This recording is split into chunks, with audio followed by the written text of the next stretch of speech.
Bismillah ar-Rahman ar-Rahim. There is this half of the paper which was left. This is the November 22 paper 139700 A-level biology. And we will continue with the question 21 and the question 40. Bismillah ar-Rahman ar-Rahim.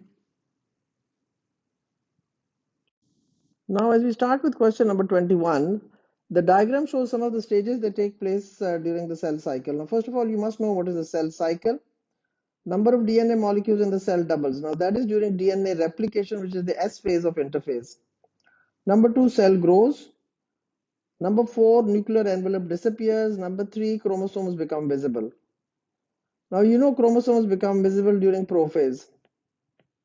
You also know that the nuclear envelope starts to disappear or disintegrate. I don't like the word disappear, but the nuclear envelope starts to disintegrate it starts in prophase and ends in prophase.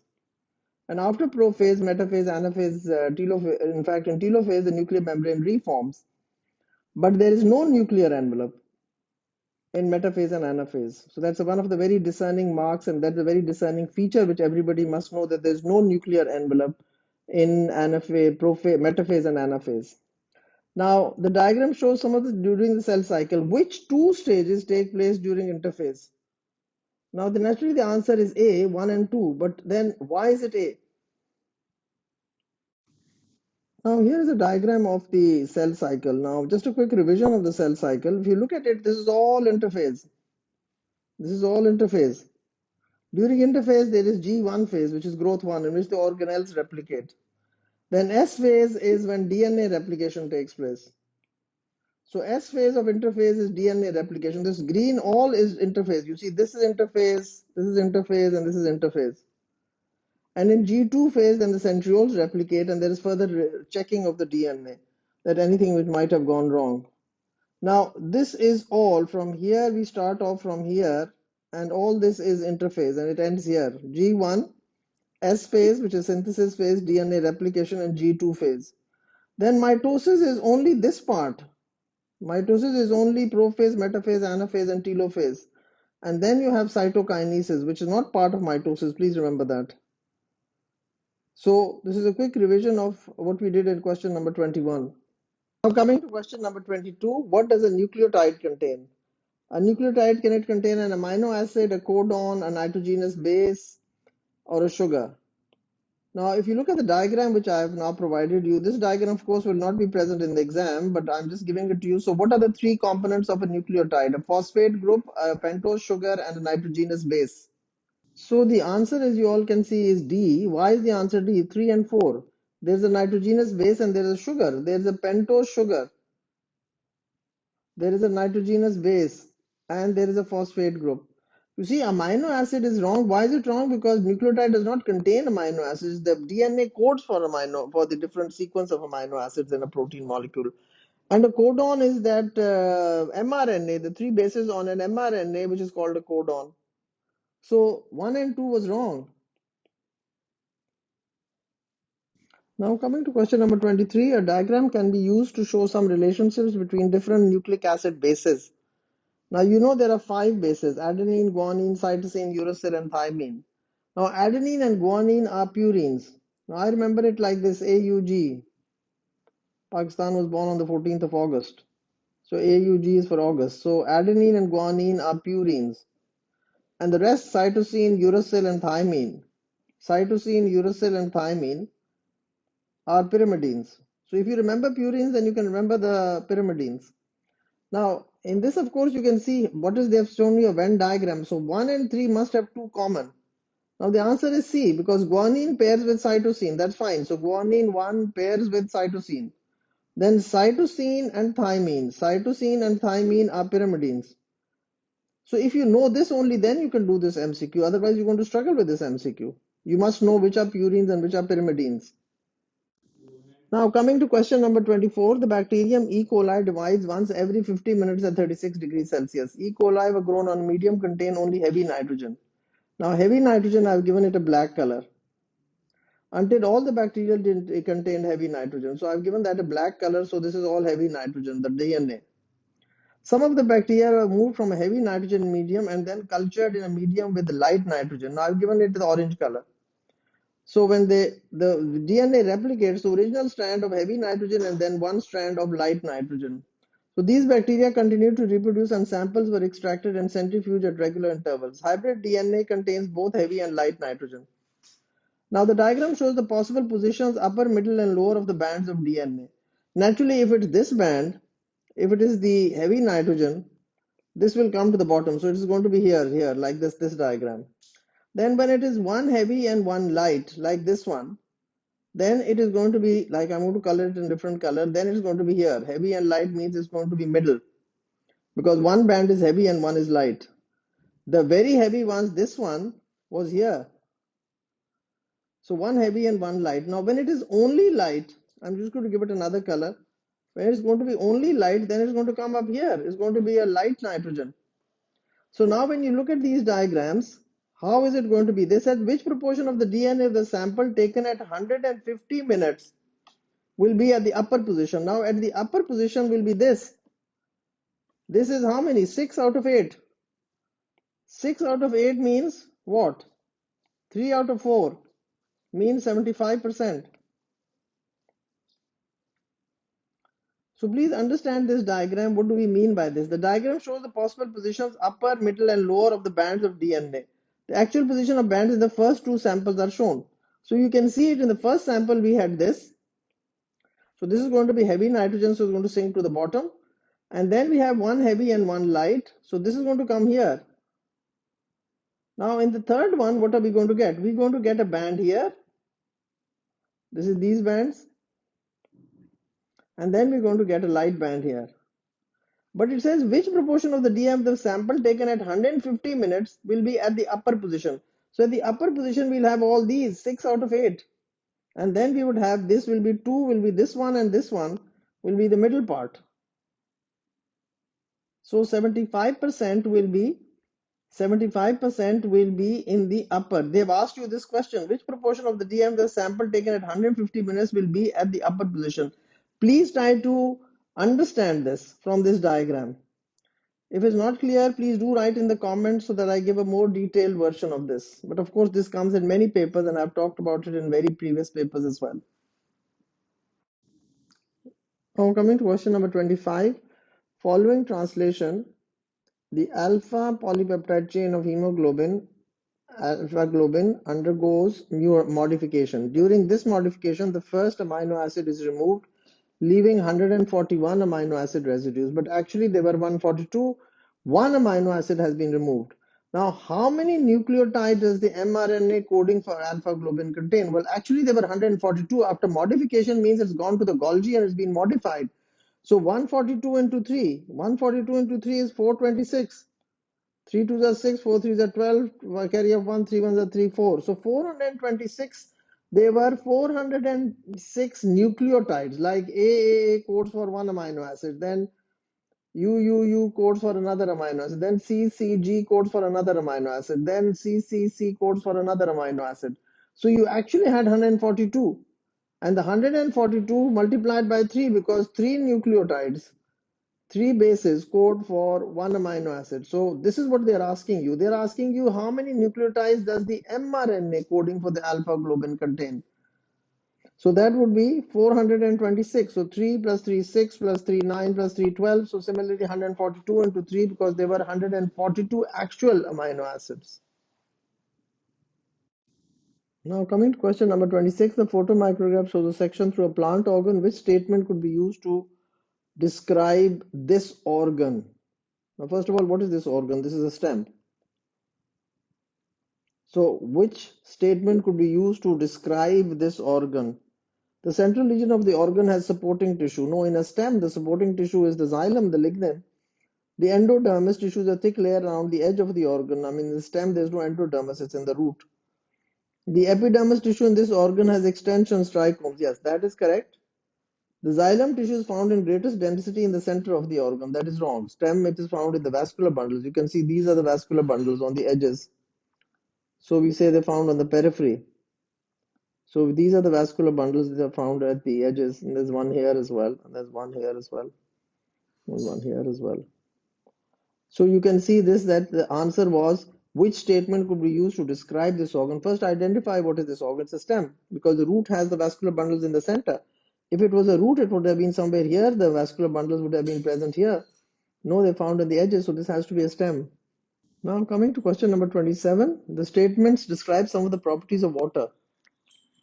Number one, requires a lot of heat energy to evaporate. Well, that would be helpful in sweating, because when sweat evaporates, it cools the body down, and a little bit of water evaporates, so you don't get dehydrated. Otherwise, if you didn't have that, you'd dehydrate. Then retains a lot of heat energy.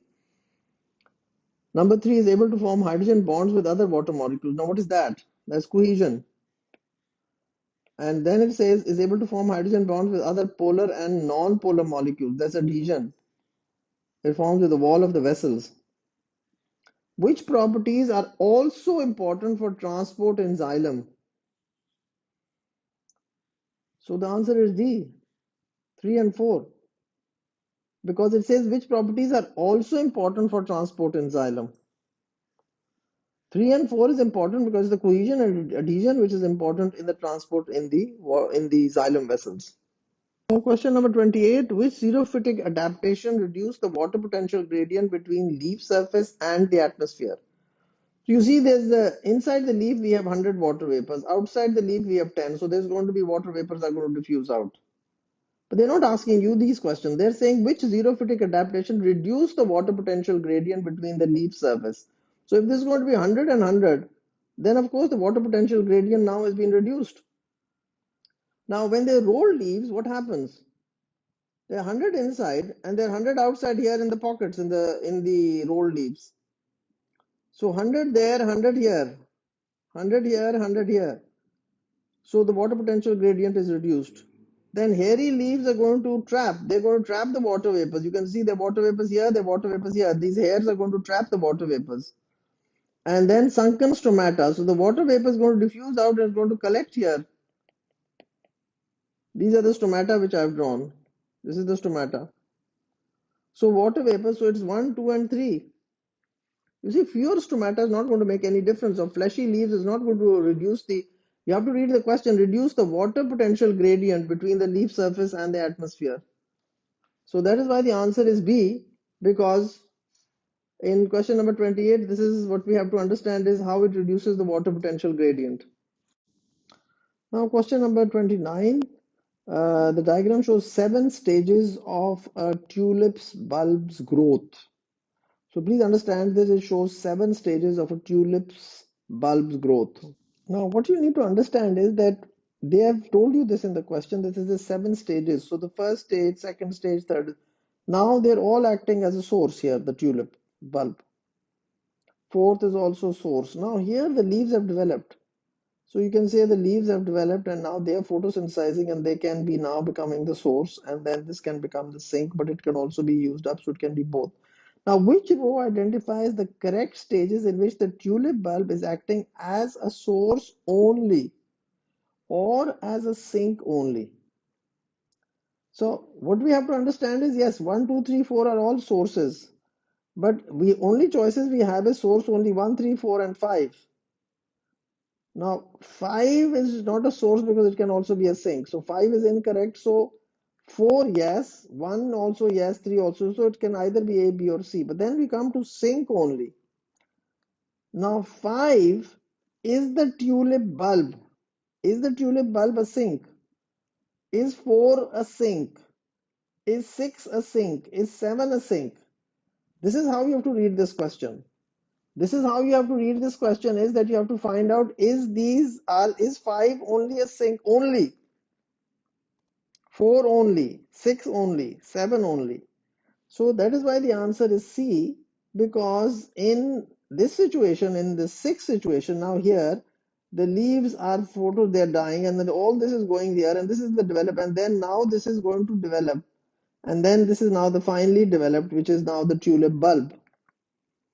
So you said you have to understand that this is the different stages of growth, 7 stages of a tulip bulb's growth. So this is the first stage, then the second, third, fourth, fifth, sixth, seventh. So in order to understand this question, then it says which one would only be a sink. So in sixth when the plant is about to die and the bulb, so that is the position here when it is the sink here at this stage. So this is what you have to understand, because this is how a tulip bulb takes time to develop. This is the first stage, then the second, third. So these are the different stages of the development, 7 stages of a tulip bulb's growth. Now, question number 30. What would be changed if mitochondrial activity was inhibited by a metabolic poison acting on cells in the phloem tissue? Concentration of hydrogen ions in the cell wall of companion cells. Concentration of sucrose in the cytoplasm of cells in a leaf. Hydrostatic pressure gradient in the phloem sieve tube element. Now, why is the answer A? The answer is A, I'm telling you that. But why is it A? The reason why it's A, because if you don't understand this chapter, then you can't do this question. Hydrogen ions are pumped out. This is the phloem sieve tube and this is the companion cell. So hydrogen ions are pumped out. This requires active transport. This requires energy. This requires ATP. ATP is produced in the mitochondria.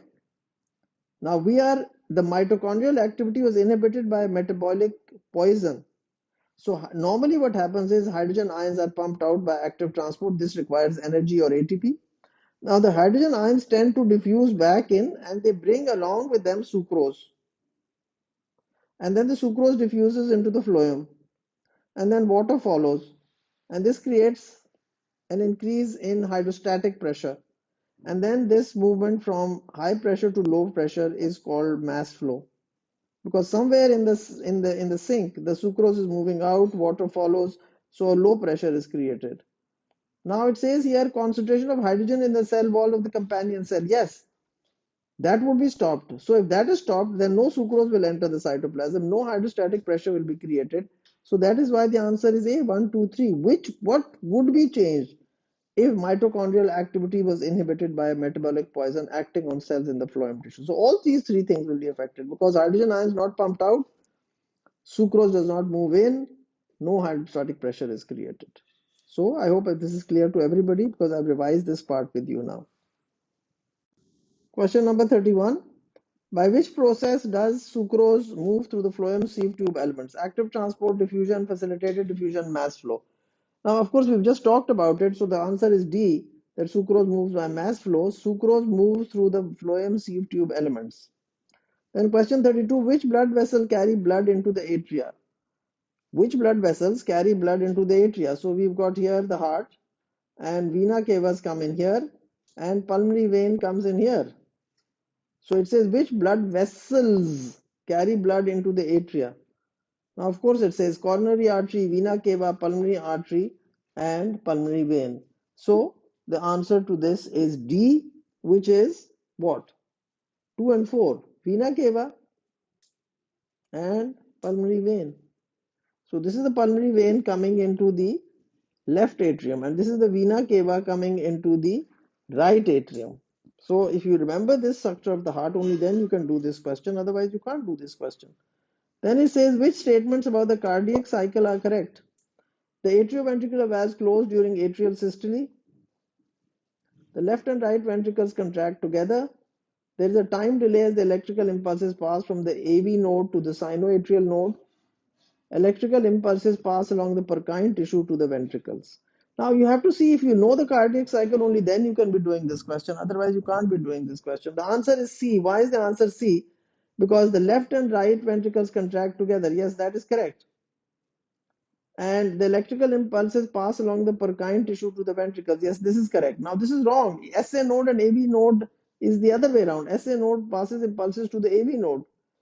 And the atrioventricular close during atrial systole. No, in the atrial systole, what you have to ask, when the atria contracts, then the blood has to go into the ventricle, so the AV valves must be open.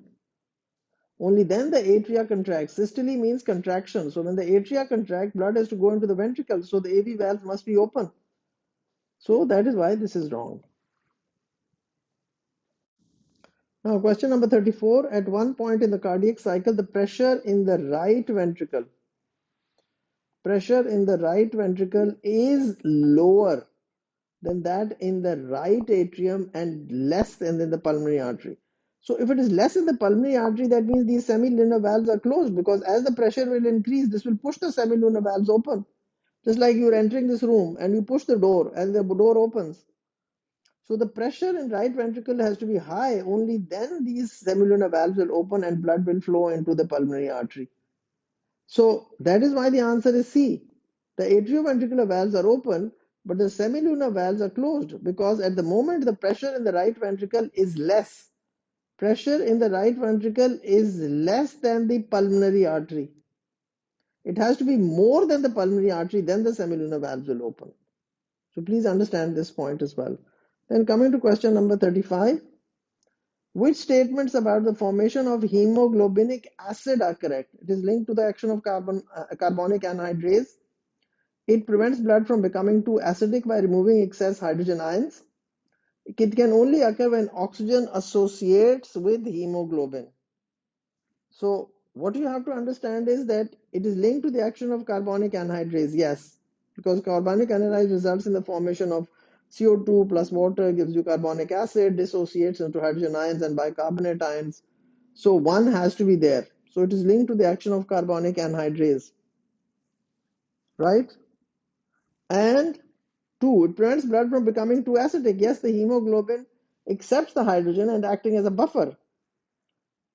But it can only occur when oxygen associates with hemoglobin. No, that's oxyhemoglobin. That's a separate story. We're not talking about that. So the answer is B, which is 1 and 2 only. Then coming to question number 36.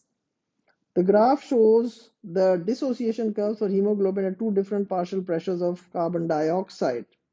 At which position on the graph would most chloride ions be found in the red blood cells? Now look at the graph. Percentage saturation of hemoglobin with oxygen, partial pressure of oxygen, and then they've given you A, B, C, D. Then they've given you high carbon dioxide partial pressure. So B and D are on the high carbon dioxide and A and C are on the low carbon dioxide. Now it says at which position on the graph would most chloride ions be found in the red blood cells? Now, what you need to understand is that where is carbon dioxide entering? Wherever it's entering, it has to be more. Why has it got to be more? Carbon dioxide enters, combines with water to form carbonic acid, H2CO3, dissociates into hydrogen ions and bicarbonate ions. So just imagine 10 CO2 entering. So 10 HCO3 forming. So 10 chloride ions moving in. Why? Because HCO3 negative ions move out and chloride ions move in. But 100 CO2. So 100 HCO3 negative ions, 100 HCO3 negative ions diffusing out, 100 chloride ions moving in. So the question was, at which position on the graph would most chloride ions be found in the red blood cell? And that the answer is B. Why? Because in B, what is happening is more CO2, more aerobic respiration, more CO2 being produced, more carbonic acid, more chloride ions moving in as more bicarbonate ions moving out. Question 37. Edema is caused by the accumulation of tissue fluid around body cells. What would increase the amount of tissue fluid around the body cells? Now you've got to understand is how does tissue fluid form? There are 100 plasma proteins, right? 100 plasma proteins remain 100 plasma proteins. They cannot move out of capillaries. But here there's less water, so things return back. So the fluid returns back here at this end of the capillary. If you look at my videos, I've explained this there. Now, but if instead of 100, if there are only 10 plasma proteins left, so then less water will return. So fluid will accumulate in the around the body cells, and that is called edema. Edema is caused by the accumulation of tissue fluid around the body cells. So that is why the answer to 37 is B, lower blood plasma proteins concentration than normal. Question 38. Certain bacteria develop resistance to antibiotic by actively transporting the antibiotic out of the cell. This prevents the antibiotic building up to toxic concentrations. What must be found in a bacterial cell to allow it to develop this form of antibiotic resistance? Gene coding for a channel protein, mitochondria, and a source of chemical energy. Now the answer is D. Why is the answer D? You've got to understand that. Basically, the answer is D, but why is the answer D? Because it is source of chemical energy. First of all, bacteria do not have any mitochondria. Then gene coding for a channel protein, it didn't say anything like that. It said resistance to an actively transporting the antibiotic out of the cell. How does it do that? Maybe by some other mechanism, not necessarily a channel protein. So the answer is that it has to have some sort of source of chemical energy because it is able to just throw that antibiotic out. So it has developed a resistance to it. And mitochondria, by the way, are not present in bacteria. Question number 39. Which statement explains the differences between a primary and a secondary response to exposure to the same antigen? The primary response is slow because there are only a few B lymphocytes that are specific to the antigen. The secondary response is faster because there are many memory cells specific to the antigen. Yes, correct. More antibodies are produced during the secondary response because many of the memory cells differentiate into plasma cells specific to the antibody. So all these three are correct. So the answer is A. Then coming to the last question, which statement about B and T lymphocytes is correct? Now, this is usually a very common question which they ask you many times. They become active only when a specific antibody binds to their surface receptor. Which statement about B and T lymphocytes is correct? So they divide to form clones when meeting an antitoxin in a cell. They produce memory cells to respond to an antigen when exposed in the future. And they release hormone like cytokine. Now that's only T cells will release it. It says both B and T. So that is why question number 40, the answer is C, because they produce memory cells to respond to an antigen, because these are all specific. Antibodies would be specific to B lymphocytes. And antitoxin is not a common feature to B and T lymphocytes. So this is wrong. And cytokines is released by the T lymphocytes. So that completes this paper, and I hope it is clear to you all. And thank you very much for subscribing, and thank you for listening, and thank you for all the very positive comments that you make at the in the things. It inspires me to do more for you, and it inspires me to make more videos. And inshallah, we will be seeing a lot of videos coming in for your upcoming exams. Thank you very much.